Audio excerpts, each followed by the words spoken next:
Usap-usapan ngayon sa Dasmariñas, Cavite ang kuha ng CCTV kung saan ang isang lalaki parang tumagos lang sa nakasarang gate. Paano nga ba ito nangyari?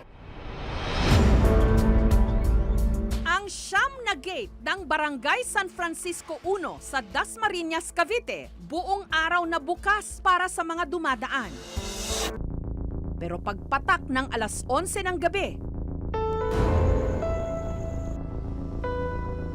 para na rin sa kaligtasan ng mga residente, ipinapadlock o isinasara ang mga ito. 11 ng gabi kami nagsasarado ng gate namin. Bali, siyam na gate po. Para po maiwasan yung mga labas-pasok na hindi taga rito sa amin. Kaya noong June 16 ng madaling araw, habang nagmo-monitor ang tanod na si Roberto ng kanilang mga CCTV,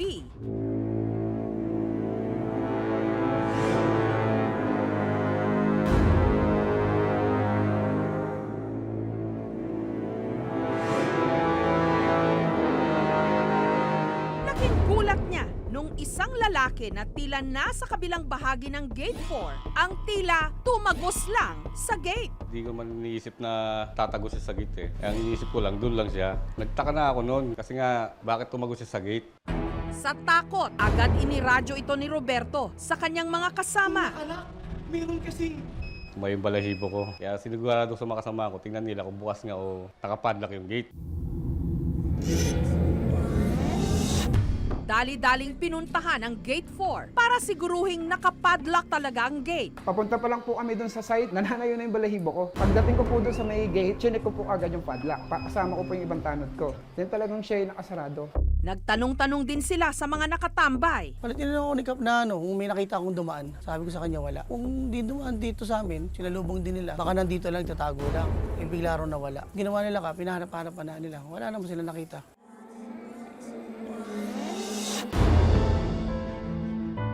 Ang balita tungkol sa misteryosong lalaki na diumano tumagos lang sa gate. Mabilis na kumalat. Hinala nila, isa raw itong multo. Sa tingin po namin, multo po siya na nagparamdam. Yung may nakaraan, may namatay doon. Una, kinilabutan talaga ako. Kasi syempre tumagos yung tao. Kompleto. Kita mo, may ulo hanggang paa, may damit pa siya, may short pa siya. Kinikilabutan ako. Baka naman kaluluwa talaga yung pumasok, di ba?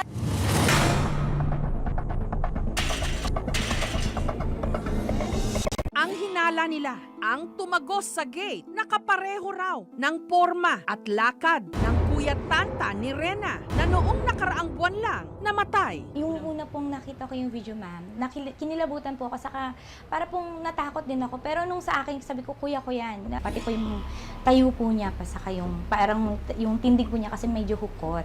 Paglalakad din po niya, parang yung ganun-ganun po kuya ko pagka lumakad. Si Tantan, natagpuan na lang daw walang malay sa higaan, walang pantaas at may lapnos sa katawan. Napansin po nila meron po siyang headset po, tapos yung saksakan din po niya, hindi rin po ligtas. Hinala po namin na kuryente po siya, tapos inatake po siya ng high blood. Ilong niya, yung bibig niya, duguan na rin po. Meron po siyang lapnos sa kabilang braso, magkabilaan, saka sa dibdib po. Parang si Tantan, yung kamamatay lang na investigador namin dito. Yung pong lakad, tsaka yung katawan. Kasi po yung lakad niya, tsaka yung ano ng buhok niya.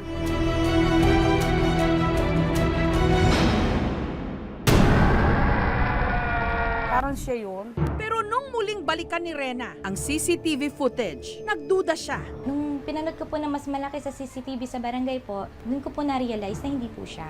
Iba po kasi yung itsura niya nung medyo malapitan na. Ang napansin ko po doon yung edad, tapos yung itsura ng mukha niya. Kasi ang kuya ko po medyo pahaba yung mukha, doon po hindi. Karoon po ako ng panghihinayang, sana siya na. Kasi gustong-gusto ko po siya kahit sa panaginip, magpaalam.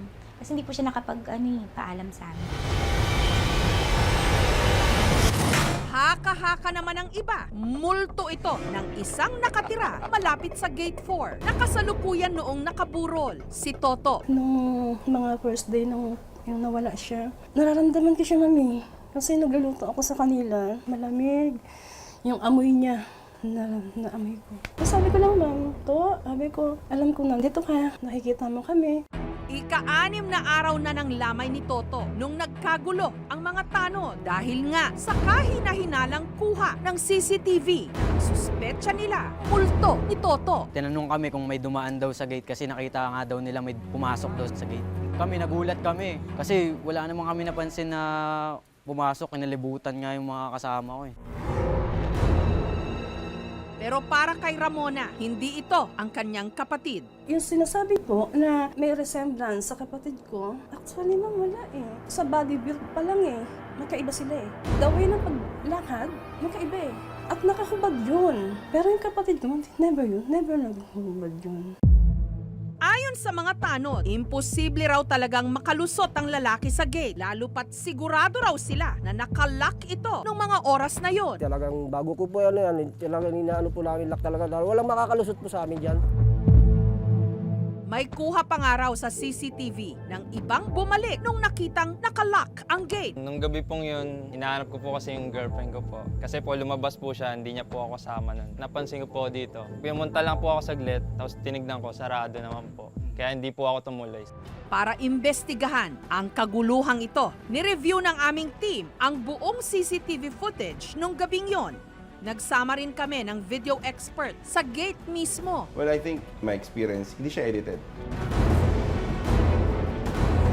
Medyo natakot din ako dun sa nakita ko. Ang CCTV footage ng di manoy lalaking tumagos sa gate, ipinakita ng aming team sa isang video expert. My experience, hindi siya edited. After na confirm sa mga taong involved sa video na to, confirm naman na nakalock siya. Ang nangyari kasi ngayon, yung tinatawag nating camera moire or moire, may isang aspeto ang camera na nahihirapan siya sa pag-receive katulad ng mga stripes. Merong moire na nangyayari. At nasaan yun? Yun yung nasa gate. Mapakita mo yung pattern ng gate, straight siya. Repetitive pattern. Ibig sabihin, paulit-ulit yung structure na yun at pare-pareha siya.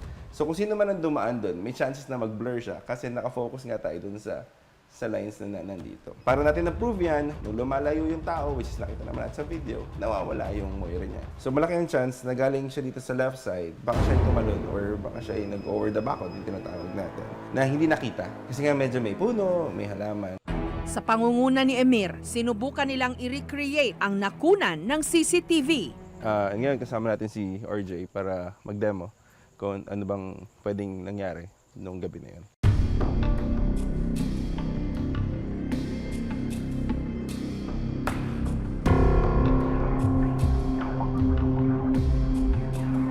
Nakita niyo naman po nung tinry natin siyang ulitin, parehong-pareho. Sabi nga ng isa niyong kasama, oh, tumagos siya.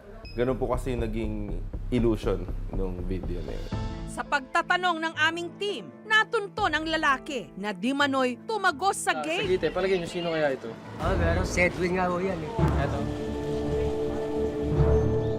Kayo po ba itong nandito sa video na ito? Oo, ako yan, pero nakalock yung gate. Paano po kayo nakapasok dyan? Tumalon ako sa gate. Blind spot kasi yan, kaya hindi nakikita ng CCTV. Gumilid ako. Ako si Edwin Gabon, hindi ho ako multo at wala ho akong kapangyarihan para gawin isang bagay na yon. Lumabas ako ng bahay para bumili ng sigarilyo. Sa layo kasi ng iikutan, doon pa sa kanto, ang ginawa ko na lang, makita ako ng bakod para makadaan sa pagbibili ako ng sigarilyo na malapit lamang. Akala nila yung paglalakad ko ng paggilid ko, tumagos ako. Pero hindi ho totoo yun. Imwinestra pa niya kung paano niya ginawa ang pagdaan sa gate.